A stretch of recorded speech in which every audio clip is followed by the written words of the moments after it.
Pensa só o seguinte, e se aquela dor que a gente sente num lugar específico não for o problema de verdade? E se for, na verdade, só um alarme, sabe? Disparado por uma outra parte do corpo que parece não ter nada a ver. É nessa ideia que a gente vai mergulhar. Olha só para essa imagem. À primeira vista parece um mapa do corpo, né? Mas e essas linhas? O que será que elas significam? Pois é, segundo a teoria que a gente vai desvendar aqui, essas linhas são a chave. Elas mostram conexões que a gente nem imagina que existem e sugerem que uma dor aqui pode ser um sinal vindo de um lugar bem distante no nosso corpo. É exatamente aí que entra o nosso tema. A gente vai explorar os conceitos de uma abordagem chamada terapia neural. Para ela, o nosso sistema nervoso não é um monte de pecinhas isolada, não. É uma rede, uma teia, super complexa e toda conectada. E o ponto principal é, um problema num único fiozinho dessa teia pode fazer a rede inteira tremer. Bom, e para entender melhor, vale a pena voltar um pouco no tempo. Porque essa ideia, olha, não é de agora não. Ela está sendo desenvolvida há quase um século. Tudo começou lá em 1928, com dois irmãos, os Honeck. Eles perceberam uma coisa muito curiosa. Às vezes, uma injeção de anestésico local num lugar causava efeitos em outro lugar do corpo, bem longe. Mas o grande momento, a virada de chave mesmo, aconteceu em 1940. Ali, uma descoberta ia mudar tudo. Certo. Então, o primeiro passo para a gente entender essa lógica é começar a olhar para o nosso corpo de um jeito diferente. É como se ele fosse, sei lá, fatiado em seções, sabe? Em segmentos. E aqui está o pulo do gato, o princípio da chamada terapia segmentar. Pensa assim, é como se existisse uma avenida de mão dupla, ligando os nossos órgãos lá dentro com pedacinhos específicos da nossa pele aqui fora.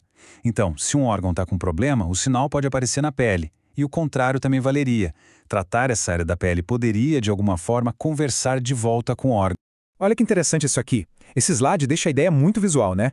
Do lado esquerdo, a gente tem um mapa do que chamam de dor referida. Sabe aquela história de que um problema no coração pode dar dor no braço? É isso aí. E na direita, a gente vê os dermátomos. Basicamente, são as fatias de pele que a gente falou, cada uma ligada a um nervo específico. A teoria diz que esses dois mapas, eles se encaixam. E é essa conexão que eles chamam de reflexo cutâneo visceral. E aí a coisa fica ainda mais concreta com os exemplos do Atlas. Olha só isso. Problemas no coração? A teoria liga eles a segmentos no peito e no braço esquerdo. Fígado e vesícula, a conexão seria com o ombro direito. É incrível, é como se cada órgão tivesse um CEP, um endereço certinho na superfície do nosso corpo. Ok, mas a história não para por aí. A terapia neural vai ainda mais fundo. Ela tenta explicar aquelas dores que, nossa, parecem não ter pé nem cabeça, sabe? Que não tem nenhuma relação aparente com o lugar onde elas surgem. Vamos ver como essa ideia funciona. E a peça central desse quebra-cabeça é um conceito chamado campo de interferência. Tenta imaginar o seguinte, uma área bem pequena do corpo que por algum motivo ficou irritada, cronicamente. E essa área começa a agir como uma torre de rádio com defeito, sabe? Fica mandando sinais ruins, chiados, para o resto do sistema nervoso. E esses sinais defeituosos acabam causando problemas em lugares que não têm nada a ver com a origem da transmissão. Tá, mas o que seria um campo de interferência na prática? Bom, segundo o Atlas, pode ser algo que a gente nem dá bola. Uma cicatriz antiga de uma cirurgia de anos atrás. Sabe aquela infecção no dente que nunca foi bem resolvida? Ou até uma inflamação crônica nas amígdalas. São coisas que muitas vezes ficam ali, quietinhas, esquecidas, mas que, para essa teoria, poderiam estar o tempo todo transmitindo essa interferência pelo corpo.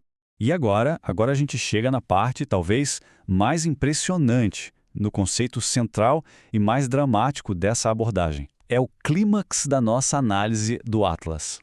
Então, a pergunta que não quer calar é, se esse tal campo de interferência é o vilão da história, o que acontece se a gente conseguir, sei lá, desligar ele? A resposta, segundo as fontes, é um fenômeno com nome e sobrenome. Fenômeno de Honeck. E essa citação aqui marca exatamente esse momento. Lá em 1940, Ferdinand Honeck disse ter visto pela primeira vez o que ele chamou de reação relâmpago. Ele acreditava que, ao tratar um desses campos de interferência, ele tinha achado um jeito de simplesmente silenciar a fonte do problema, curando distúrbios que até então não respondiam a nada.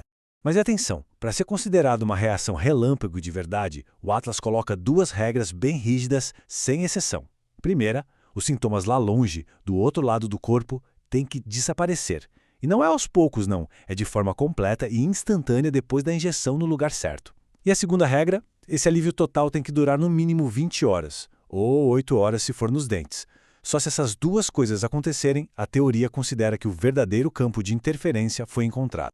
Beleza, já vimos bastante teoria, né? Então vamos sair um pouco dela e ver como isso fica na prática. Como é que esses princípios se traduzem nos diagramas que o próprio Atlas mostra.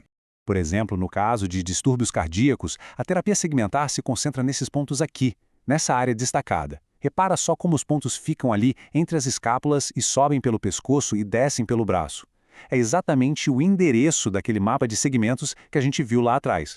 Agora, se o problema for nos pulmões, olha como o mapa muda totalmente. O foco vai para outro conjunto de pontos. Eles ficam um pouco mais para cima, nas costas e nos ombros. Tudo seguindo a lógica da conexão nervosa específica daquele órgão. E de novo, para o fígado e para a vesícula, a área-alvo troca de lugar outra vez. Agora, a concentração é quase toda no lado direito das costas. Isso aqui ilustra de um jeito incrível aquela ideia de que cada órgão tem o seu painel de controle do lado de fora do corpo. E é importante dizer que isso não fica só no tronco, não. O Atlas vai além e detalha uma rede super complexa de pontos também na cabeça e no rosto, usando exatamente os mesmos princípios, de mirar em nervos e gânglios bem específicos. E esse slide aqui é perfeito para mostrar essa ponte entre a anatomia e a prática. Olha só, de um lado, um modelo de crânio, mostrando o alvo anatômico, bem técnico, e do outro, como esse alvo se traduz em pontos práticos no rosto de uma pessoa de verdade. É a teoria virando prática. Então vamos amarrar tudo isso. A ideia central, o fio condutor de tudo que a gente viu é enxergar o corpo como um sistema único, todo interligado. A gente passou pela terapia segmentar, aquela ideia de que a pele reflete a saúde dos órgãos, e também pelos campos de interferência, cicatrizes, infecções esquecidas que podem estar mandando sinais de dor para longe. No fim das contas, a ideia é que um probleminha local pode gerar ecos por todo o sistema e que talvez, ao entender esse mapa de conexões, seja possível rastrear esses ecos até a sua verdadeira origem. E tudo isso deixa a gente com uma pergunta no ar para a gente pensar. Independentemente dessa abordagem específica, só a ideia de que existe uma rede de comunicação mas tão complexa dentro da gente já faz a gente se questionar, né? Será que o nosso sistema nervoso ainda guarda segredos sobre cura e bem-estar que a gente nem começou a imaginar?